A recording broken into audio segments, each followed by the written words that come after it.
Hi అండి, welcome to my channel. ఈరోజు bachelors కోసం చికెన్ వేపుడు చూపిస్తున్నానండి. మనకి అన్ని అందుబాటులో ఉన్న ఐటమ్స్తోని చాలా సింపుల్గా చేసి చూపిస్తున్నానండి.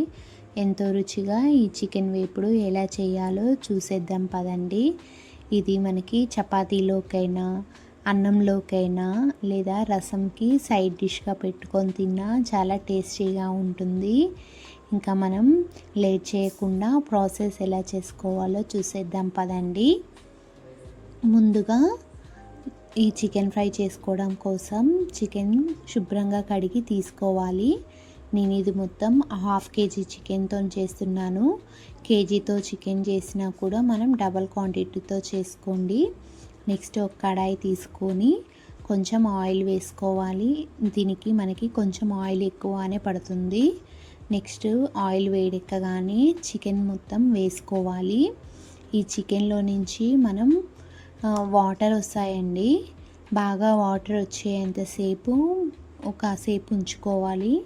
నెక్స్ట్ అల్లం వెల్లుల్లి పేస్ట్, ఇది మనకి మరింత వేసుకుంటే నీచు వాసన రాదు. కొంచెం సాల్ట్ వేసుకోవాలి. నెక్స్ట్ కొంచెం పసుపు, ఇవన్నీ వేసుకొని మనం ఇవన్నీ ముక్కలకి పట్టేంతసేపు బాగా కలుపుకోవాలి. ఇది కాసేపు లో ఫ్లేమ్లో పెట్టుకొని మనం ఫ్రై చేసుకోవాలి. ఇవన్నీ ముక్కలకి పట్టేంతసేపు ఇలా ముక్కలకి అన్నీ పట్టించి తర్వాత ఫ్లేమ్ని హై ఫ్లేమ్లో పెట్టుకున్నట్లయితే మనకి ఇందులో నుంచి వాటర్ అన్నీ ఎవాపరేట్ అవుతాయి. ఇప్పుడు వీడియోలో చూపిస్తున్నట్టు వాటర్ చూడండి ఎలా వచ్చాయో. చికెన్ నుంచి మనకి చికెన్లో వాటర్ క్వాంటిటీ ఎక్కువ ఉంటుంది కదా, అందుకే మనం హై ఫ్లేమ్లో పెట్టుకున్నట్లయితే మనకి నీచు స్మెల్ అన్నది రాదండి. ఇది మనము మూత పెట్టుకోవద్దండి. మూత పెట్టుకున్నట్లయితే నీచు స్మెల్ ఎక్కువగా ఉంటుంది. అందుకే ఇదంతా మూత లేకుండా మంచిగా తక్కువ టెండర్గా ఉండేలా కుక్ అవుతుంది. కాబట్టి మూత లేకుండా మంచిగా కుక్ చేసుకోవచ్చు. దీన్ని మనం వాటర్ మొత్తం ఎవాపరేట్ అయ్యేదాకా దగ్గరుండి తిప్పుతూ చేసుకోవాలి. మనం ఇది అడుగంటుతూ ఉంటుంది కాబట్టి మనం తిప్పుతూ ఉండాలండి. ఇప్పుడు చూడండి వాటర్ని ఎవాపరేట్ అయిపోయాయి. మనం అల్లం వెల్లుల్లి పేస్ట్ ఇవన్నీ వేసాం కదా, అడుగంటుతూ ఉంటుంది. అందుకే దీన్ని తిప్పుతూనే ఉండాలి. మరీ ఎక్కువ ఫోర్స్గా తిప్పినట్లయితే ముక్క నుంచి స్కిన్ అన్నది ఊడి వచ్చేస్తుంది. స్లోగా తిప్పుతూ ఉండాలి. తర్వాత దీన్ని కొంచెం పక్కకనేసి ఇందులోనే ఆనియన్స్, సన్నగా కట్ చేసిన ఆనియన్స్, సన్నగా కట్ చేసి పెట్టుకున్న పచ్చిమిర్చి, నెక్స్ట్ దీనిలోకి కొంచెం కరివేపాకు వేసుకొని బాగా కలుపుకోవాలి.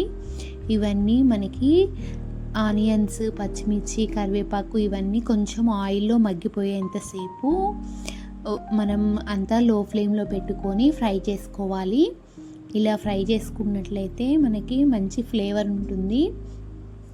లేదు అంటే ఇవి కూడా లేకపోతే ఆనియన్ ఒక్కటి వేసుకొని ఫ్రై చేసుకోవచ్చండి మనం. నెక్స్ట్ కారం, కొంచెం ఇవన్నీ మగ్గిపోయిన తర్వాత కారం వేసుకోవాలి. ఈ కారం కూడా నా కారం కొంచెం ఎక్కువ ఉంది, అందుకే కొంచెమే వేసాను. నెక్స్ట్ మనం హోమ్లో చేసుకున్న మసాలా ఇవన్నీ వేసుకొని బాగా ఫ్రై చేసుకోవాలి. ఇవి ముక్కలకి పట్టేలాగా బాగా తిప్పుకోవాలండి. కారం, మసాలా అంతా బాగా పట్టుకునేలాగా ఉన్నట్లయితే ఇది అన్నంలోకి ఒక్క ముక్క వేసుకొని కలుపుకొని తిన్నా కూడా చాలా టేస్టీగా అన్నం అంతా కలిసేలా ఉంటుంది. నెక్స్ట్ దీనిలోకి సన్నగా కట్ చేసి పెట్టుకున్న కొత్తిమీర కూడా వేసుకొని బాగా కలుపుకోవాలి. ఇది మనం చికెన్ ఫ్రై అన్నది తర్వాత రెడీ అయిపోయింది. నెక్స్ట్ స్టవ్ ఆఫ్ చేసుకొని దీన్ని చపాతీలోకైనా సైడ్ డిష్గా అయినా మనం పప్పు, సాంబార్ అలా చేసుకున్నప్పుడు సైడ్ డిష్గా పెట్టుకొని తిన్నట్లయితే చాలా ఎమ్మీగా టేస్టీగా ఉంటుంది. మీరు కూడా ట్రై చేసి నాకు కామెంట్ బాక్స్లో మీ అభిప్రాయాన్ని తెలియజేస్తారని ఆశిస్తున్నానండి. Please subscribe my channel. Thank you watching.